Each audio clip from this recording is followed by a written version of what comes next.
Janganlah kita mencari Tuhan hanya pada saat kita membutuhkan Dia, tetapi biarkanlah seluruh diri dan hidup kita untuk selalu membutuhkan Tuhan di setiap saat.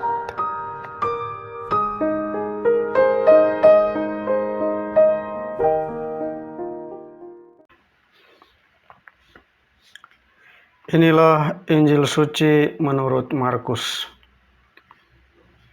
Yesus membangkitkan anak Yairus dan menyembuhkan seorang perempuan yang sakit pendarahan. Sesudah Yesus menyeberang lagi dengan perahu, orang banyak berbondong-bondong datang lalu mengerumuni Dia. Sedang Ia berada di tepi danau, datanglah seorang kepala rumah ibadat yang bernama Yairus. Ketika ia melihat Yesus, tersungkurlah ia di depan kakinya dan memohon dengan sangat kepadanya, "Anakku perempuan sedang sakit, hampir mati. Datanglah kiranya dan letakkanlah tanganmu atasnya, supaya ia selamat dan tetap hidup." Lalu pergilah Yesus dengan orang itu. Orang banyak berbondong-bondong mengikuti Dia dan berdesak-desakan di dekatnya. Adalah di situ seorang perempuan yang sudah 12 tahun lamanya menderita pendarahan.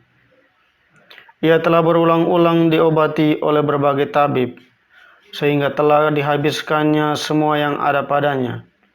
Namun sama sekali tidak ada faedahnya, malah sebaliknya, keadaannya makin memburuk.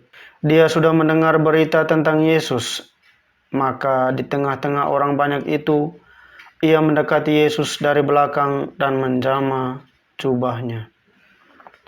Sebab katanya, "Asal kujama saja jubahnya, aku akan sembuh." Seketika itu juga berhentilah pendarahannya, dan ia merasa bahwa badannya sudah sembuh dari penyakitnya. Pada ketika itu juga Yesus mengetahui bahwa ada tenaga yang keluar dari dirinya. Lalu ia berpaling di tengah orang banyak dan bertanya, "Siapa yang menjama jubahku?" Murid-muridnya menjawab, "Engkau melihat bagaimana orang-orang ini berdesak-desakan dekatmu, dan engkau bertanya, 'Siapa yang menjama aku?'" Lalu ia memandang sekelilingnya untuk melihat siapa yang telah melakukan hal itu. Perempuan itu yang menjadi takut dan gemetar ketika mengetahui apa yang telah terjadi atas dirinya, tampil dan tersungkur di depan Yesus dan dengan tulus memberitahukan segala sesuatu kepadanya.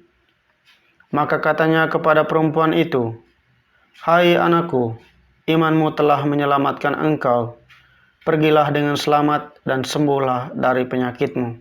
Ketika Yesus masih berbicara, datanglah orang dari keluarga kepala rumah ibadat itu dan berkata, "Anakmu sudah mati, apa perlunya lagi engkau menyusah-nyusahkan guru?" Tetapi Yesus tidak menghiraukan perkataan mereka dan berkata kepada kepala rumah ibadat, "Janganlah takut, percaya saja." Lalu Yesus tidak memperbolehkan seorang pun ikut serta, kecuali Petrus, Yakobus, dan Yohanes, saudara Yakobus. Mereka tiba di rumah kepala rumah ibadat, dan di sana dilihatnya orang-orang ribut, menangis dan meratap dengan suara nyaring. Sesudah ia masuk, ia berkata kepada orang-orang itu, "Mengapa kamu ribut dan menangis? Anak ini tidak mati, tetapi tidur." Tetapi mereka menertawakan dia. Maka diusirnya semua orang itu. Lalu dibawanya ayah dan ibu anak itu, dan mereka yang bersama-sama dengan dia masuk ke kamar anak itu. Lalu dipegangnya tangan anak itu, katanya, "Talita kum," yang berarti, "Hai anak, aku berkata kepadamu, bangunlah." Seketika itu juga, anak itu bangkit berdiri dan berjalan, sebab umurnya sudah 12 tahun. Semua orang yang hadir sangat takjub. Dengan sangat ia berpesan kepada mereka, supaya jangan seorang pun mengetahui hal itu. Lalu ia menyuruh mereka memberi anak itu makan. Demikianlah sabda Tuhan. Terpujilah Kristus.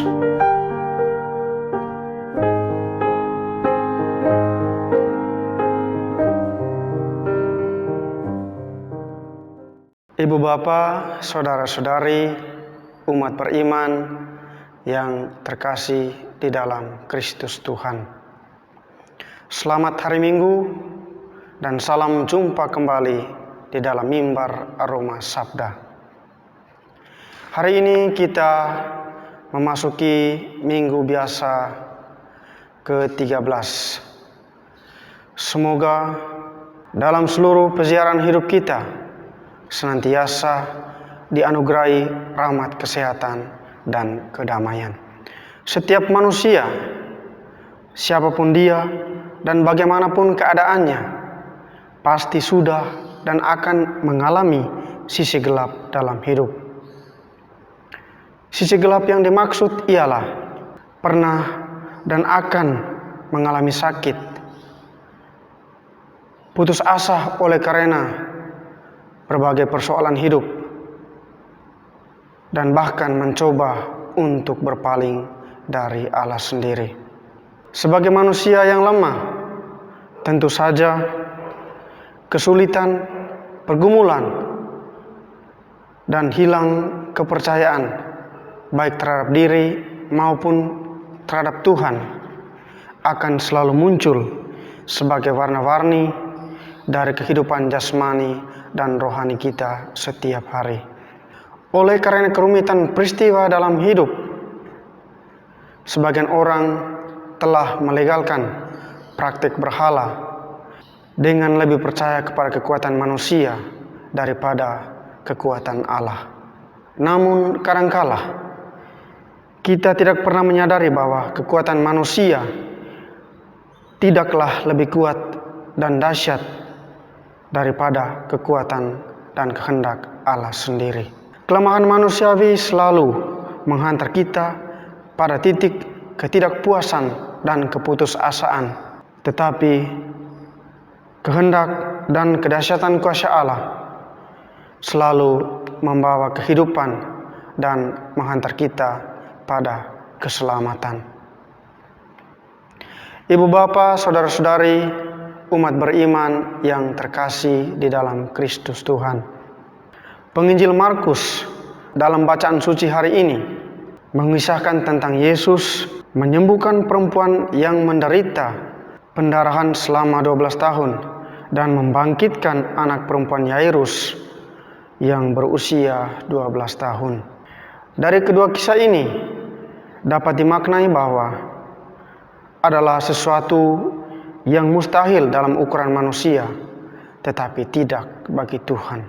Hemat saya, dari bacaan suci hari ini, ada dua hal yang perlu dimaknai dan direfleksikan di antaranya. Pertama, iman dari perempuan yang menderita pendarahan selama 12 tahun. Sekiranya peristiwa ini dapat menjadi contoh bagi kita sekalian, terutama ketika kita mengalami sakit yang tak kunjung sembuh.